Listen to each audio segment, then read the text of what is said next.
The Battery-Operated Magic Toupee, the podcast, after a recent religious experience, has begun a moment of self-reflection. We took a long, hard look in the mirror of life and saw that we are disgusting, loathsome, rude, inappropriate, vulgar, coarse, idiotic, and lazy. And we're proud of it. Those are our good features. We also saw that we frequently smear coconut oil on our genitalia to keep it smooth, and failed to rinse or wash the butter knife that we spread the coconut oil on our gonads with, and that unwashed butter knife ends up in the morning breakfast. This is inexcusable. We should be using a dessert spoon to smear the coconut oil on our gonads, not a butter knife. And I suppose that's why you should listen to the Battery-Operated Magic Toupee, the podcast. It kind of makes sense, doesn't it? The Battery-Operated Magic Toupee, the podcast! Journey to dimensions of existence even more moronic and idiotic than ours. Alternative universes of such stupidity that we've constructed. The Battery-Operated Magic Toupee. Warning! The following comedy is intended for mature audiences and for those not easily offended. If you're of a delicate disposition and offend easily, for example, if we refer to you as a silly cunt, we recommend stop listening immediately, cancel us now, and fuck off.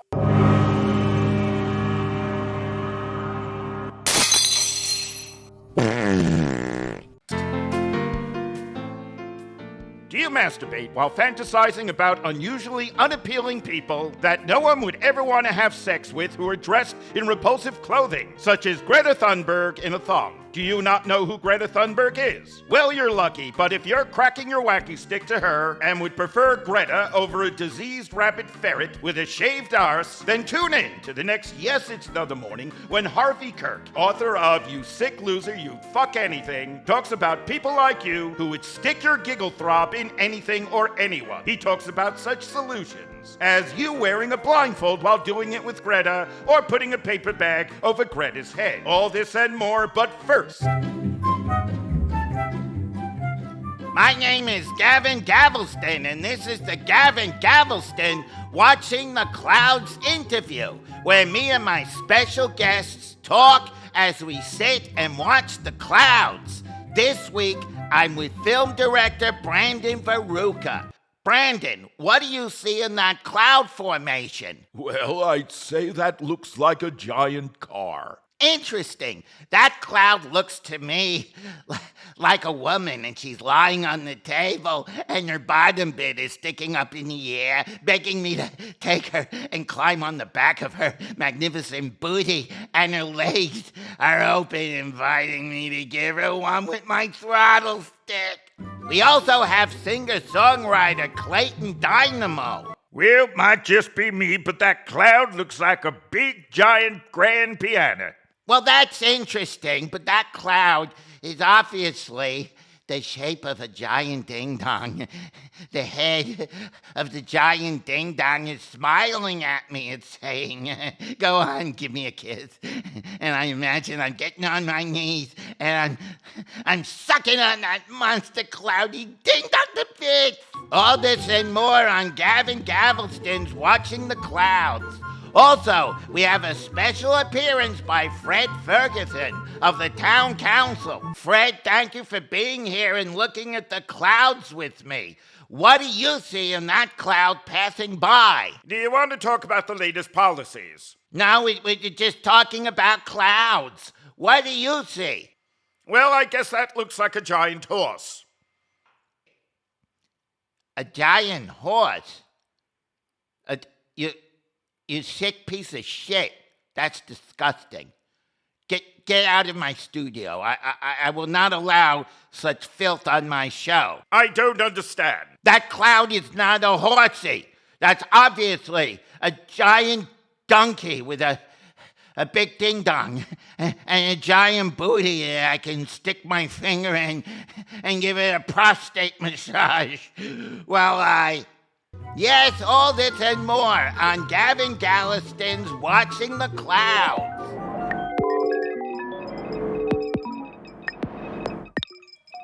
Battery-Operated Magic Toupee. Upload more shit. Stan! Oh, hi, Harry. Why, what's wrong, Stan? Oh, Harry, I just want to be liked. I don't want to be such a boring stick in the mud. And I've been trying to remember jokes so that I can be lighter and more likable, but I just have so much trouble remembering the joke and the punchline.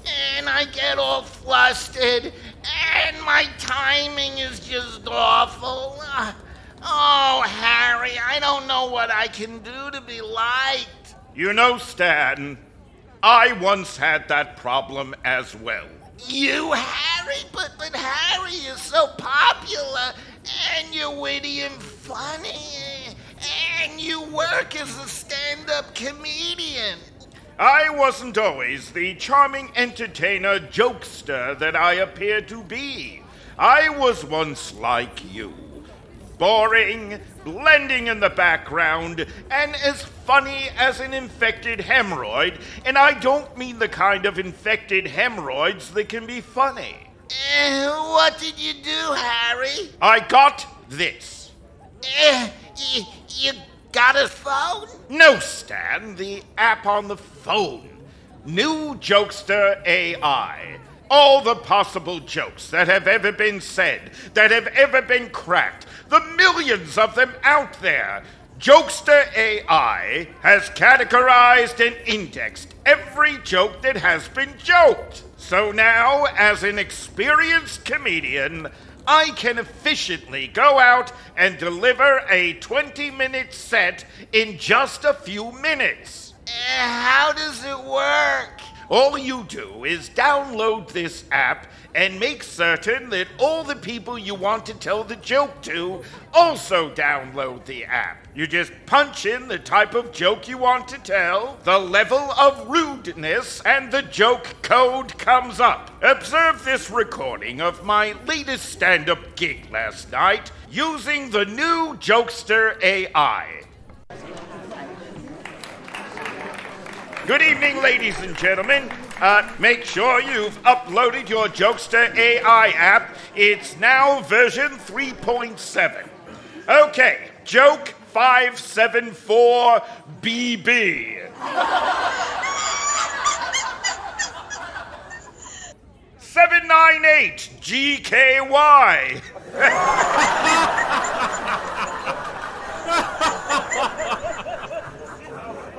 444 ZAC.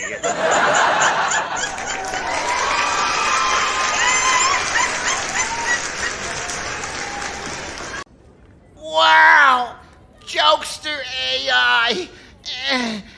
Thanks, Harry. 1 week later. Stan! Why, Stan, you're looking lighter. You've got your sense of humor back.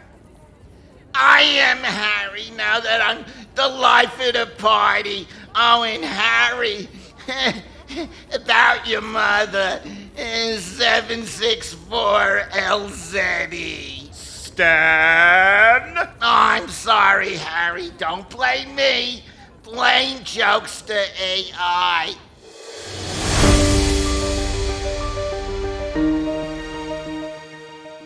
And now, a breakthrough in the literary world. Not the literal world, the literary world. No book nor anything has ever combined the two words together that we've historically combined. This momentous occasion occurred during the latest production of the groundbreaking fairy tale, The Continuing Adventures of Doris the Dung Beetle. Once upon a time, there was a dung beetle named Doris. One day, Doris the Dung Beetle was swimming in elephant poop, But this isn't the story of Doris the Dung Beetle.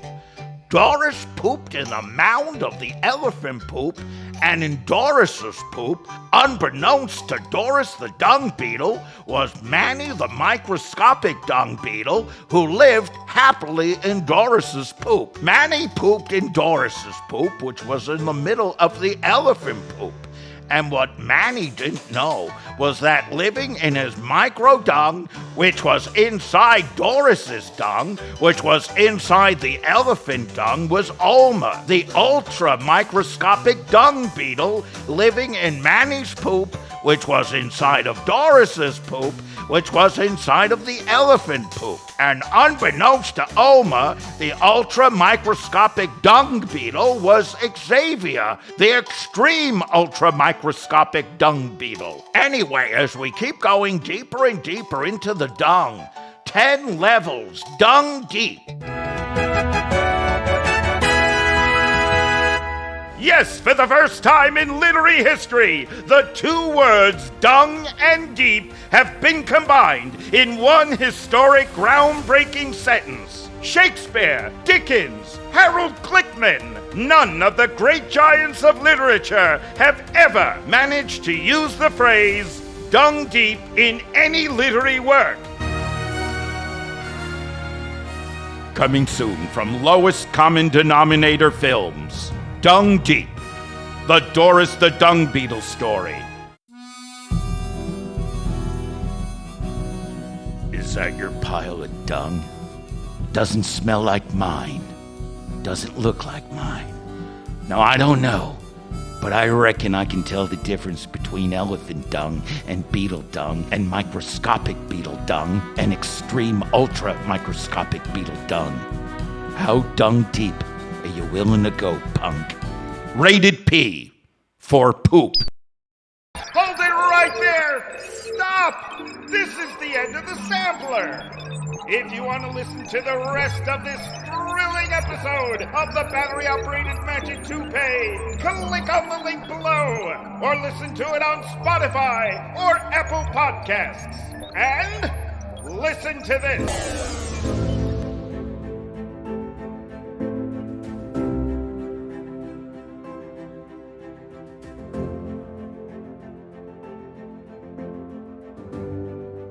As we gain a higher understanding of stupidity, we gain a deeper understanding of ourselves.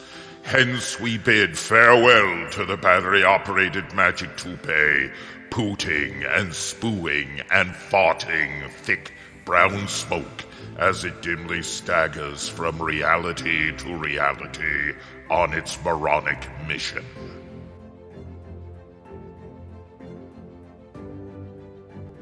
You have been listening to the Battery-Operated Magic Toupee, the podcast. It was performed and was written and produced by Elliot Stein.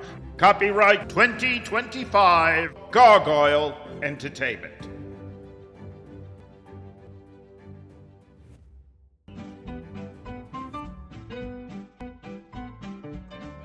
Thank you for listening. That was a sample of an episode of the Battery-Operated Magic Toupee, the podcast. Please click on subscribe and like and all the other cool and generous buttons that are on whatever site you just listened to this on. That helps us a lot, and we really appreciate it. What you just heard was a sample, a taster. And if you like the taste, come listen to the whole podcast on Spotify, Apple, and other cool podcast platforms.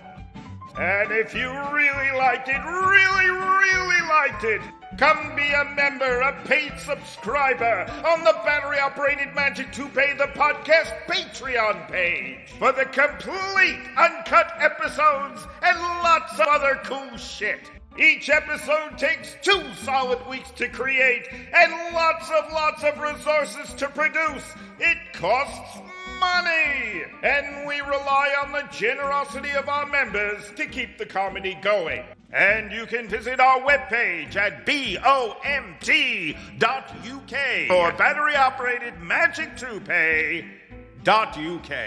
And don't forget to tune in to the next thrilling episode of the Battery-Operated Magic Toupee, the podcast. Toodle!